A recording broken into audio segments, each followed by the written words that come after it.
Jesus was born in Bethlehem 2,000 years ago.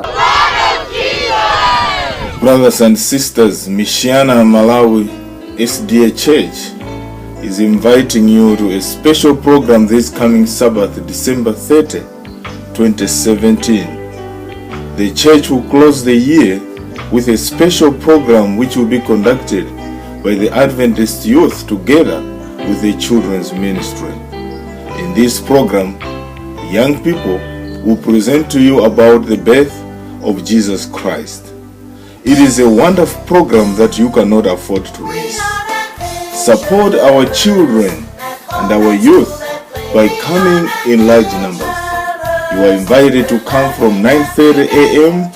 up to the afternoon when the youth will present the program.